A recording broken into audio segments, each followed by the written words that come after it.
fois, à Blanc-Denis, ça m'est arrivé. C'était une vidéo qui était rediffusée ensuite sur Internet, et on m'a demandé de tout recommencer. Dans la culture de l'époque de Paul, l'expression premier-né était employée de manière métaphorique pour souligner la prééminence qui était accordée au premier-né, c'est-à-dire premier rang, supériorité absolue. C'est donc pas une question de chronologie, mais une question d'importance. Ainsi, Israël est appelé le premier-né de Dieu. Et Salomon est appelé le premier-né, mais ce n'est pas le premier fils de David. Et il est appelé le premier-né. C'est le plus important. Donc, ce verset souligne que Christ est supérieur à toute la création sur laquelle il règne. Un commentateur a dit « Premier-né de toute création signifie que le Christ est au-dessus de toute création, avec le rang le plus élevé qui soit. Tout a été créé par lui.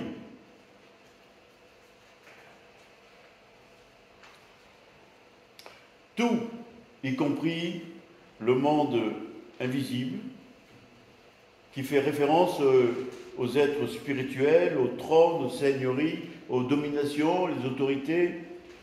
Le Fils de Dieu a l'autorité, a toute autorité dans le ciel et sur la terre. Il a toute autorité. Un peu plus loin, dans Colossiens, au chapitre 2, verset 10, il est dit qu'il est le chef de toute domination et de toute autorité.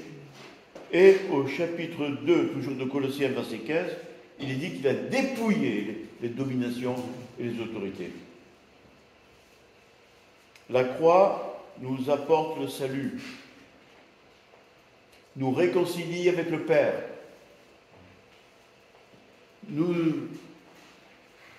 Michel a commenté ce verset, du verset 12, qui dit Jésus nous a arrachés de la puissance des ténèbres. Arrachés. Tout a été créé par lui et pour lui. Ce verset souligne que Jésus a créé, mais il est aussi la finalité de la création. La création a été créée pour lui. C'est pour Christ que nous avons été créés, c'est à lui que nous devons l'adoration. Verset 17.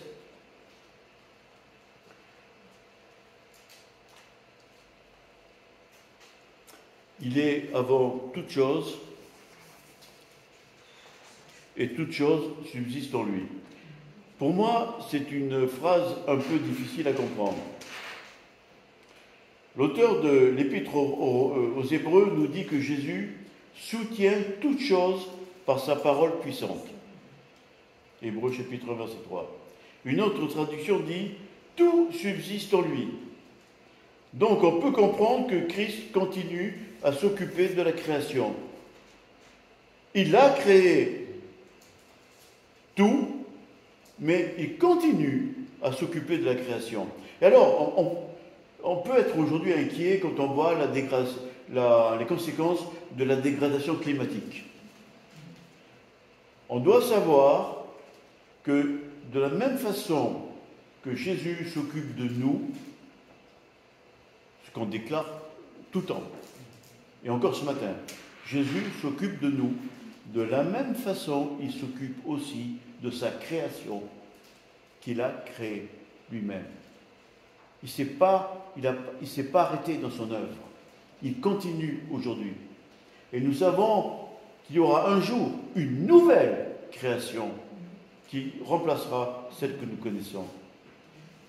Et ce qui est extraordinaire, c'est que dans cette nouvelle création, frères et sœurs, nous, les rachetés, nous serons avec le Seigneur. Christ maintient toutes choses. Il est souverain sur absolument toute la création. Et cela devrait nous encourager de savoir que rien n'échappe à Jésus et que tout ce qui arrive est sous son contrôle. Verset 18. Alors après avoir abordé le fait que Jésus est celui qui a créé toute la création, eh bien maintenant le texte aborde un autre aspect de l'importance de Jésus, c'est il est la tête du corps de l'Église.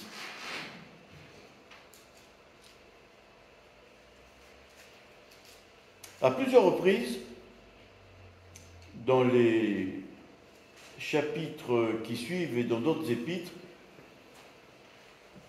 quand Paul parle de l'Église, il dit que l'Église est le corps de Christ. Et le corps de Christ est composé des croyants.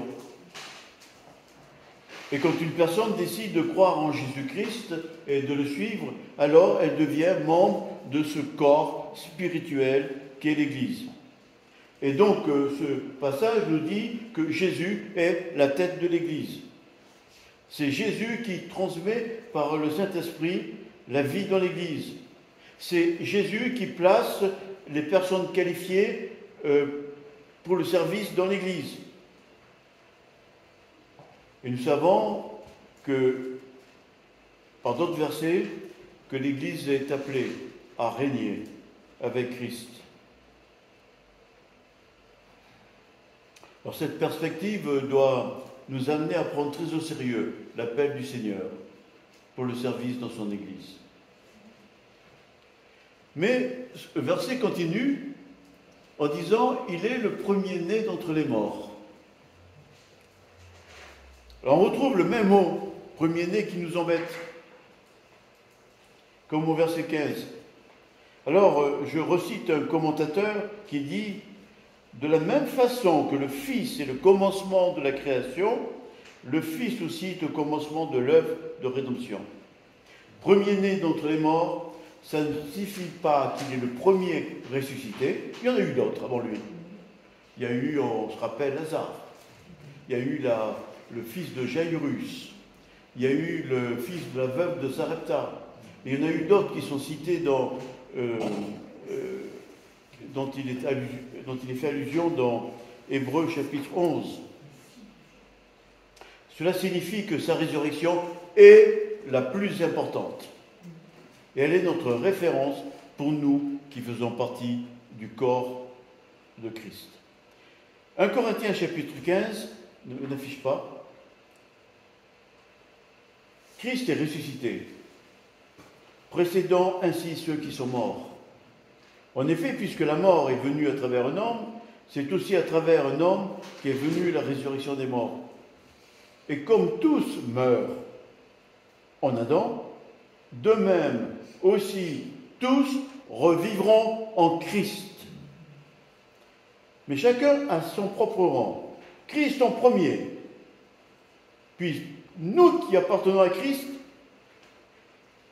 lors de son retour.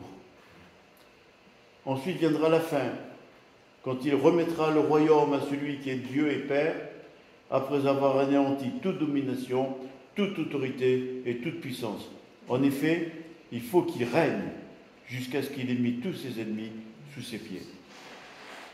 Verset 19, tu veux bien afficher.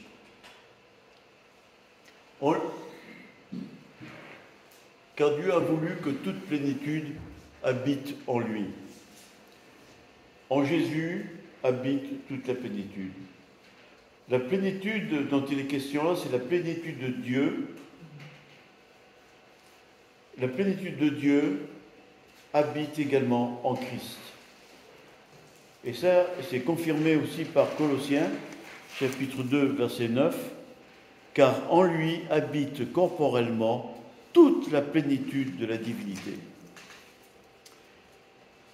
Et ça devrait nous parler parce que on voit Jésus, quand on parle entre nous, quand on lit des évangiles, on voit Jésus bébé, puis on le voit grandir, puis on le voit dans son ministère en train de guérir, en train d'enseigner.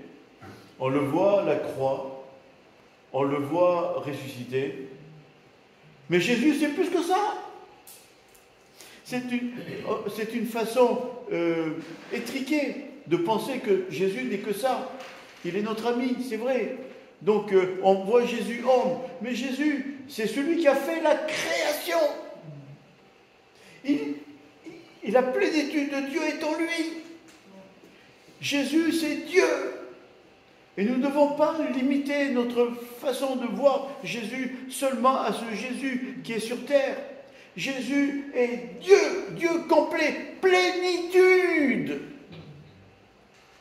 Plénitude de Dieu en Jésus.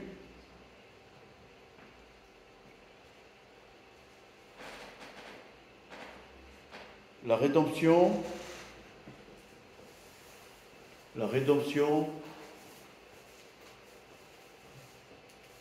s'étend à toute la création. Le péché a eu des conséquences dramatiques qui ont touché toute la création. Mais la croix, ce qui s'est passé à la croix, la rédemption, va un jour tout remettre comme il faut, d'aplomb, parce que Jésus est Dieu. Il règne sur tout. Même si nous ne le voyons pas encore totalement, nous devons avoir cette vision de Jésus vainqueur qui va tout remettre les choses comme il faut au niveau de la création. Verset 20. Il a voulu par lui réconcilier tout avec lui-même, tant qu'il est sur la terre que ce qui est dans les cieux, en faisant la paix par lui, par le sang de sa croix. La croix est le centre de la prédication chrétienne. Le message de l'Évangile s'articule autour de la mort et de la résurrection de Christ. C'est un événement historique de la plus grande importance de toute l'humanité. Et Romains chapitre 5, verset 1 nous dit « Étant donc justifiés par la foi, nous avons maintenant la paix avec Dieu par notre Seigneur Jésus-Christ. »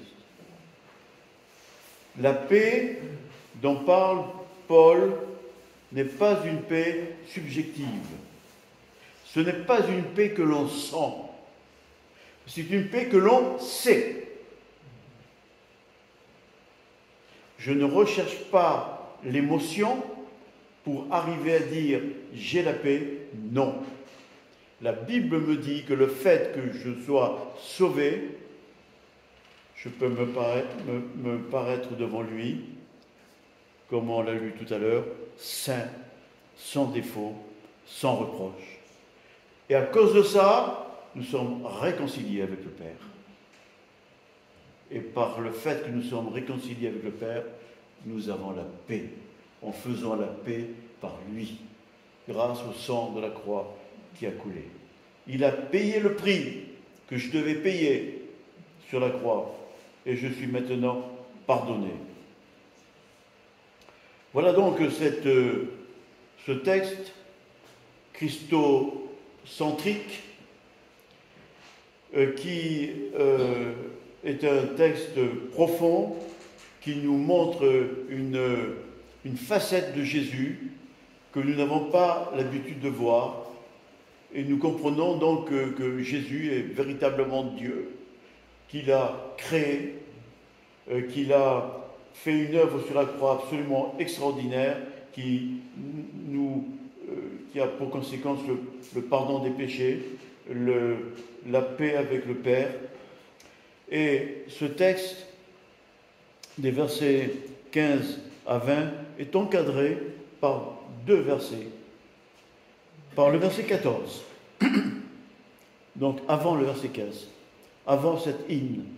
Le verset 14 dit « Nous avons la rédemption, le pardon des péchés. » Nous avons la rédemption, le pardon des péchés. Il y a cette hymne qui suit, tellement c'est grandiose. Et ça se termine par le verset. Il nous a réconciliés et nous avons la paix par lui et par le sang de la croix. Que cette méditation, frères et sœurs, nous pousse plus que jamais à adorer notre Seigneur. Lui qui a créé toutes choses, qui a donné sa vie pour nous racheter, qui nous a réconciliés avec le Père et qui nous donne la paix. Que le Seigneur bénisse sa parole. Qu'il vous accompagne aujourd'hui, toute cette semaine, que nous puissions, au cours des jours qui suivent, nous rappeler de toute l'œuvre de notre Seigneur Jésus-Christ, qui est le Créateur, tout-puissant, qui a donné sa vie pour nous et qui vient habiter en nous. Quelle puissance! Chose extraordinaire. Béni sois-tu, Seigneur. Amen. Amen.